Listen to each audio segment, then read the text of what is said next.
Chapter 4 Part 1 Vivian Fox was not a solitary soul by any lengths.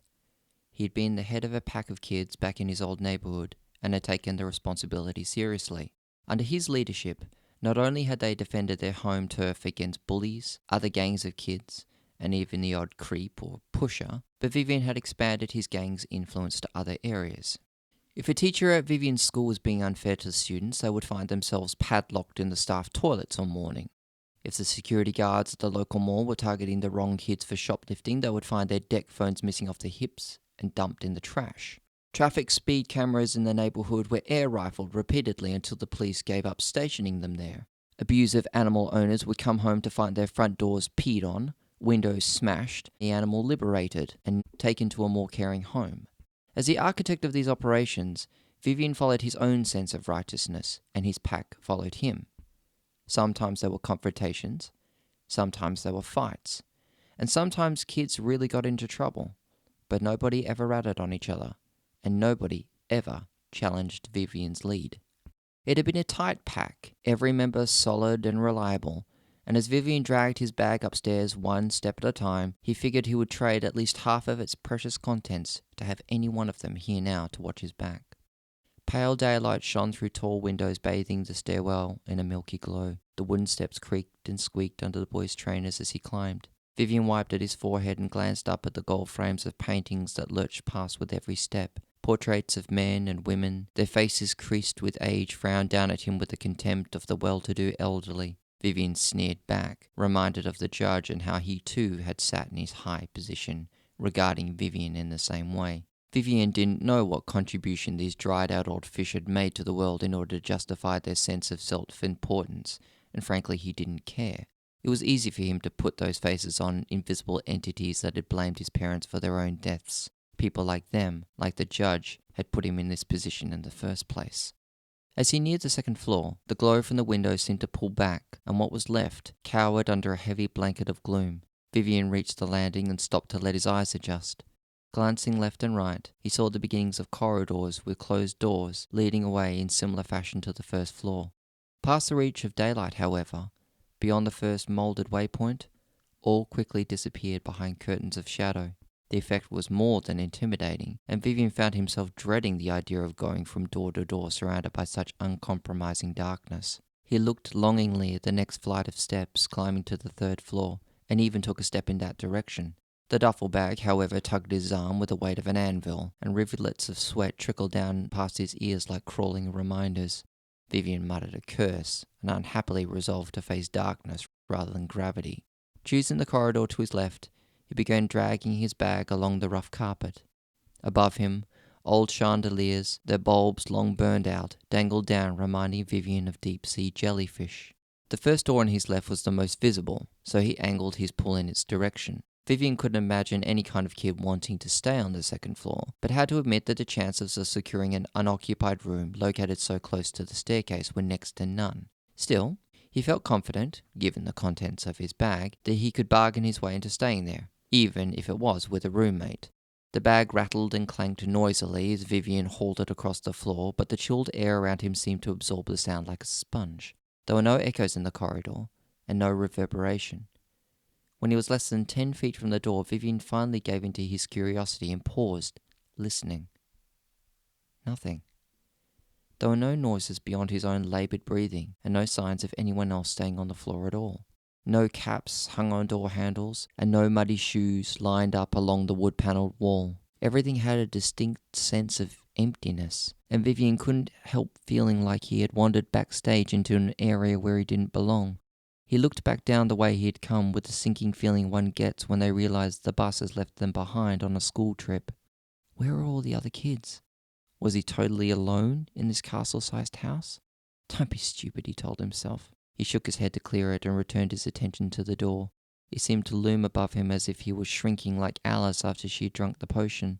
He let go of his bag straps and took a step forward. Something crunched under the sole of his shoe as he did. The sound seemed enormous in the silence, and Vivian jumped in surprise. He lifted the shoe and inspected what he had trodden on. It was several brown fragments, hardened by time, but crumbling around the cracks and edges like a large cookie.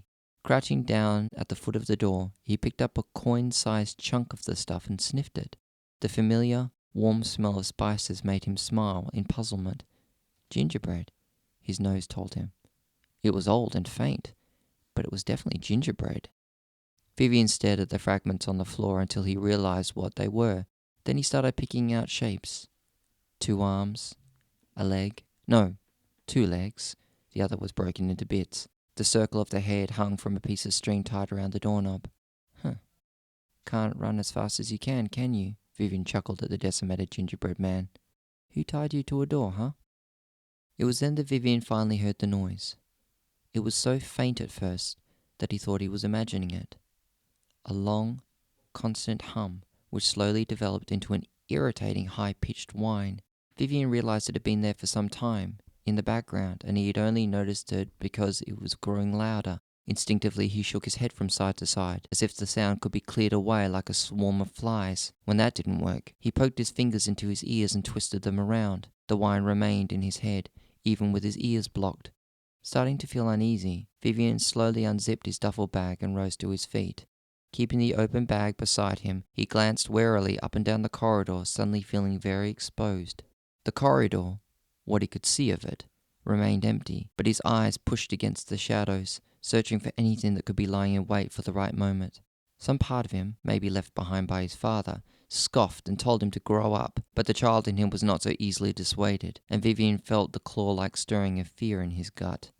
At that moment, with his imagination so wildly active, Vivian was reminded of walking up the Candle Street underpass near his school. It was a short cut under a train line that the kids only took when they absolutely had to. That 10-second walk through the shadows from one entrance of the tunnel to the other, surrounded by the dark outlines and the stale smell of piss, made any kid shiver. Rumour had it that one unlucky kid had been grabbed by some weird hobo and never seen again. Vivian would have rather turned his back on a snarling dog than on the sinister shadows in that narrow pass, and this corridor made him feel the same way. Without taking his eyes off the corridor, he reached back behind him and rapped his knuckles twice on the cold surface of the door. Each knock sounded dull and weak, like a piece of chalk hitting a blackboard. There was no response from inside. He knocked again, and his hand felt light and brittle against the thick wood. Again, there was no response. The room was either vacant, or the owner was not around. This was little comfort to Vivian, who at that point would have been happy to see another human face, even if that face told him he wasn't welcome. Vivian felt himself being lifted upon a wave of panic that would surely take control and spin him into blind terror if he let it. He reached the crest of the wave and his body tensed. He felt sure that he was about to run. Then to his surprise, he heard words coming out of his mouth as he sang in a low voice, I am a man who walks alone, and when I'm walking a dark road, at night or strolling through the park. Vivian knew the lyrics to his favourite Iron Maiden song by heart, even though he could not explain why he was singing them into the void at that exact moment. As if in response, something shifted inside of Vivian, an unfamiliar aligning of the gears, somewhere in his head or heart, he couldn't tell which, but something strange was happening. The panic signal, following its familiar route, found its path blocked and was forced to take an alternative. Vivian could see none of this, but felt it all the same. A new connection was being made, and it felt, Hey! The voice sliced through the quiet. Vivian's head jerked around. You don't want to be doing that, man, the voice continued. 3 figures had appeared on the landing in the corridor behind him. One was a giant, a head and chest taller than the others, and his meaty frame swelled out under a layer of fat that gave his bulk a boulder shape. His rectangular head and square jaw gave his face a Frankensteinian appearance, and 2 vicious little eyes gleamed out at Vivian from under the overhang of a huge forehead that looked like chiseled rock. The short one to the left of the giant looked like a cross between a Chihuahua and a Doberman. Sharp Spanish features cut his small olive face into a sneer, and a large flop of ebony hair was pulled back tightly over his scalp, revealing the 2 shaved sides. His bony, bare arms were folded across his chest, and Vivian could see symbols crudely drawn in what he suspected to be blue felt pen stretching across the skin. The third newcomer stood front and center in the group. Vivian recognized a fellow leader in the openness of the boy's stance, the lift of his chin, the steady eye contact. He had chocolate-coloured skin and a dark mop of dreadlocks hanging over a natural heavy frown and wide nose that gave his face a fierce look. He pointed at the door behind Vivian. Nobody uses the rooms on this floor. Vivian, his panic apparently gone now that he had found some company, knew from previous experience that it was in his best interest to show a strong front. This first interaction would set the tone of future ones. Why not? He kept his voice level. Is there a rat problem? Oh yeah, man, the leader said in a smoky Rastafarian accent. We have those, but that's not the reason. See, we have a tradition here and it goes like this. Nobody goes anywhere alone and nobody sleeps on the second floor. Okay, you have a tradition. Vivian made his voice sound bored, but I'm still not hearing a reason. Bad things happen, the leader said calmly. Now Vivian smiled. There it was, the threat, and it had to be met with strength if he wanted this thing to go away fast. He gave his duffel bag a little nudge with his foot to make sure what he needed was ready to be pulled out if the situation called for it. There was an obliging wooden clunk from the open mouth of the bag. Vivian leaned back against the door and gave the group a confident grin. See, thing is, he said, I don't worry about bad things. They tend to fade away all by themselves.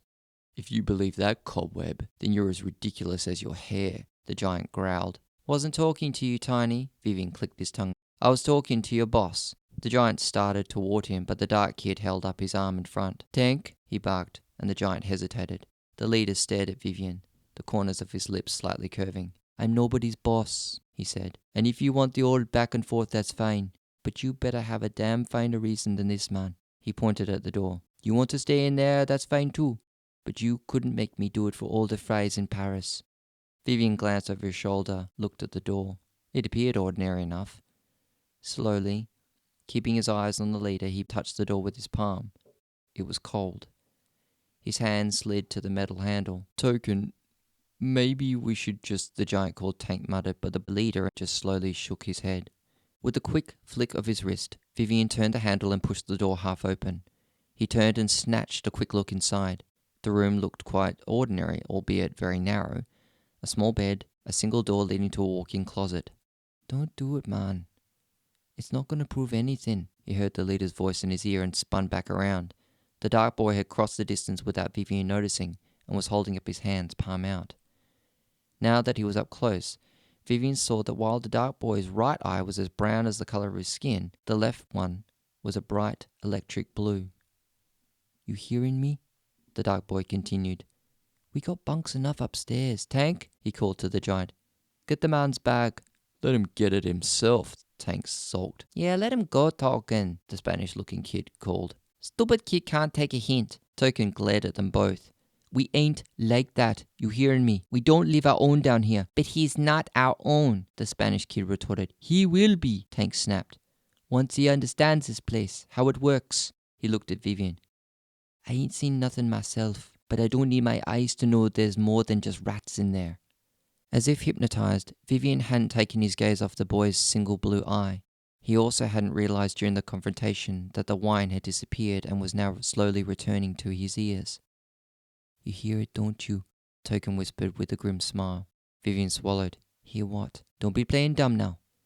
There ain't nothing wrong with your ears, man. Token grinned, showing a perfect set of yellow teeth. Don't be blaming your ears. It ain't in your ears. It in your head. What's in my head? Kids here call it the line. It's that high-pitched whistling you hearin'. I hear whistling, Vivian considered. What is it? It means trouble, man. And we best be moving. Token, let's go, man, the Spanish-looking kid whined, hopping from foot to foot. I hear it. You hear it. He hears it. Great, we all hear it. Now let's relocate to a place we don't hear it. Vivian and the boy called Token didn't move. What happened in there? Vivian pointed inside the room. Don't exactly know, Token said. And I don't want to know, but I do know you stay in there, you tempting fate. And whatever you got stashed in that big-ass bag of yours ain't going to make a damn difference. Vivian's mouth twitched. At least the hard part was over. Now it was time to make allies. He pointed at Tank with his thumb. Yeah, well, I'm not bunking with Tiny over there if that's what you're hoping. Token barked out a laugh. Nah, tough guy. I think we'll manage to find you a place. Nice and home-like, right, Lewis? Sure, the Spanish-looking kid grinned nervously. You're gonna love it. We got rats and roaches. Now Vivian allowed a friendly smile. He was starting to make progress. Okay. Token, right? Token nodded. and Vivian held out his hand. We shake on it. When Token did the same, Vivian let his hand slide past Token's and gripped the dark boy's forearm. We did this when we make a promise in the old neighborhood, he said. Legionnaire swear I follow your lead. Token grinned wide and gripped Vivian's forearm. Mouthful of dirt if you tell a lie, he said. A promise was a rare thing in my neighborhood. Yeah, and it's a cup full of vinegar if you break a promise like that, Lewis crowed, clearly more relaxed. Vivian chuckled. That's a new one. You got a pretty big mouth on you, don't you, Lewis? Don't pretend we friends, gringo, Lewis laughed, flicking him the bird. If you got some gum or potato chips in that jumbo-sized bag of yours, then maybe we can do some business. I might have a few items of interest, Vivian sighed, inspecting his nails. But maybe you guys could show me around first? Token patted him on the shoulder as they headed back toward the stairs together. Come on then, this is a big place. Lots to see before lunch. As they marched past Tank and Lewis, Vivian called over his shoulder, And don't forget my bag, Tiny. Baring his teeth in indignation, the giant cracked his knuckles and muttered, Shut it, cobweb. The others laughed and started climbing back down the stairs with Lewis saying to Vivian, So kid, you want to buy a gingerbread man? The name's Vivian, Vivian laughed. And what's the deal with that? I bake it myself. Finest PM. Best protection there is. You don't want a gingerbread man, Lewis. Part 2. Token's voice vanished from the corridor, leaving Tank surrounded by the cold silence. Scratching the hair on his arms, the big boy looked down the corridor at the bag and the open door. The sullen expression on his face turned fearful.